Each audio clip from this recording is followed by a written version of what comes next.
ایک حکیم صاحب ہوا کرتے تھے جو بہت ہی نیک دل اور دیندار تھے، جن کا دواخانہ پرانی عمارت میں تھا۔ حکیم صاحب روز اپنے دواخانے جانے سے پہلے اپنی بیوی سے کہتے، جس چیز کی ضرورت تم کو آج ہے وہ تم ایک کاغذ پر لکھ کر دے دو، تو اس کی بیوی لکھ کر دے دیتی۔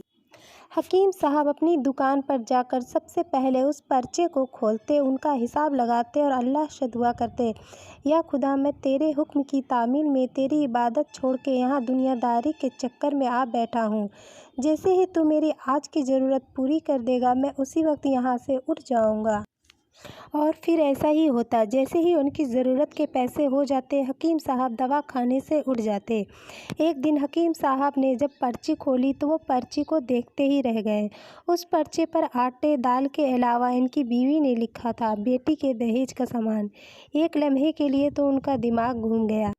کچھ دیر سوچتے رہے، پھر سب چیزوں کی قیمت لکھنے کے بعد دہیج کے سامان کے سامنے لکھ دیا کہ یہ خدا کا کام ہے۔ پھر وہ اپنے کام میں لگ گئے۔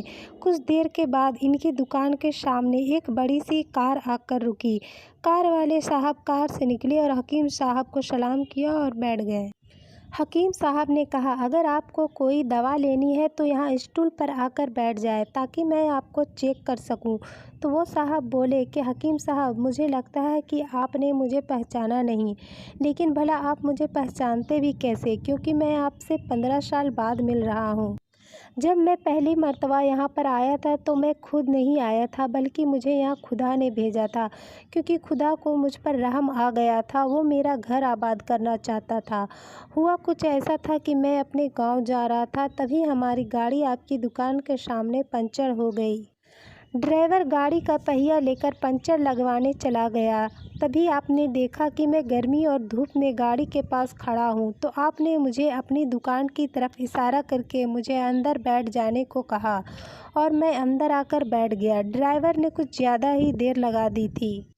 ایک چھوٹی سی بچی میرے پاس کھڑی تھی اور بار بار کہہ رہی تھی، مجھے بھوک لگ رہی ہے، اور آپ اس سے کہہ رہے تھے، بیٹی تھوڑا صبر کر، تھوڑی دیر میں چلتے ہیں۔ مجھے لگا میری وجہ سے آپ یہاں رکے ہیں، مجھے آپ سے کوئی دوا خریدنی چاہیے تاکہ آپ میرے بیٹھنے کو زیادہ محسوس نہ کریں۔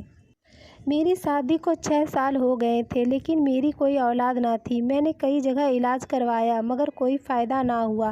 حالانکہ میں ہر طرح سے مایوس ہو چکا تھا، پھر بھی میں نے آپ سے اپنی پریشانی بتائی اور آپ نے میری باتوں کو غور سے سنا اور دوائی کی ساتھ ساتھ پڑیا بنائی اور دوائی کو 2 حصوں میں تقسیم کر مجھے دیتے ہوئے کہا، ایک آپ کے لیے اور دوسرا آپ کی بیگم کے لیے ہے، اور پھر آپ نے دوا کھانے کا طریقہ بتایا۔ میں نے بے دلی سے دوائی لے لی کیونکہ میں بالکل مایوس ہو چکا تھا، میں تو بس آپ کو کچھ رقم دینا چاہتا تھا۔ میں نے پوچھا، کتنے پیسے دینے ہیں؟ تو آپ نے کہا، بس ٹھیک ہے۔ مجھے کچھ سمجھ نہ آیا۔ میں نے دوبارہ کہا تو آپ نے کہا، آج کا کھاتا بند ہو گیا ہے۔ مجھے آپ کی بات کچھ سمجھ نہ آئی تو وہیں پر ایک شخص موجود تھے، اس نے بتایا، حکیم صاحب نے آج کے گھریلو خرچے کے لیے جتنی رقم خدا سے مانگی تھی وہ خدا نے انہیں دے دی۔ میں بہت حیران اور شرمندہ بھی ہوا۔ گھر جا کر جب میں نے یہ بات اپنی بیگم کو بتائی اور دوا دکھائی تو وہ کہنے لگی، وہ ایک عظیم انسان ہے، ہمیں اس کی دوائی کھانی چاہیے۔ اور حکیم صاحب، آج میں 3 بچوں کا باپ ہوں، خدا نے آپ کو ہماری مدد کا وسیلہ بنایا۔ میں ہر بار جب بھی اپنے گاؤں آتا تو آپ کی دکان پر بھی آتا، لیکن آپ کی دکان ہمیشہ بند ملتی۔ کل بھی میں دوپہر کو آیا تھا پر آپ کی دکان بند ملی۔ تو ایک شخص نے مجھے بتایا، اگر حکیم صاحب سے ملنا ہے تو آپ صبح 9 بجے آئیے، آپ کی ملاقات ہو جائے گی۔ اس لیے میں آج آپ سے ملنے صبح صبح آیا ہوں۔ 15 سال پہلے میں نے آپ کی دکان پر آپ کی بیٹی کو دیکھا تھا، اسے دیکھ میری بھانجی یاد آ رہی ہے۔ میری بھانجی کی شادی اس مہینے ہونی تھی، اس کی شادی کا سارا خرچ میں نے اپنے ذمے لیا تھا۔ میں نے اسے پیسے بھجوائے تھے کہ اپنی مرضی کی چیزیں خرید لے۔ اسے بخار تھا لیکن اس نے کسی کو نہ بتایا اور خریداری کے لیے بازار جاتی رہی۔ ایک دن وہ بازار میں بے ہوشی کی حالت میں گر گئی اور بے ہوشی کی حالت میں ہی دنیا سے چل بسی۔ اس کے انتقال کے بعد نہ جانے کیوں مجھے اور میری بیوی کو آپ کی بیٹی کا خیال آیا۔ ہم نے سوچا ہے کہ اپنی بھانجی کا دہیج کا سارا سامان آپ کی بیٹی کو دیں گے اور شادی کا سارا انتظام خود کریں گے۔ آپ سے گزارش ہے کہ آپ ان سب کے لیے مجھے منع نہیں کریں گے۔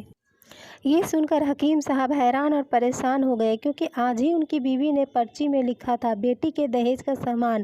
حکیم صاحب نے یہ بات اس شخص کو بتائی اور پرچی دکھائی۔ وہ شخص بھی حیران ہو گیا۔ پھر حکیم صاحب نے کہا، مجھے آپ کی بھانجی کے وفات کا افسوس ہے، لیکن میں اس پاک رب کی قدرت پر حیران ہوں۔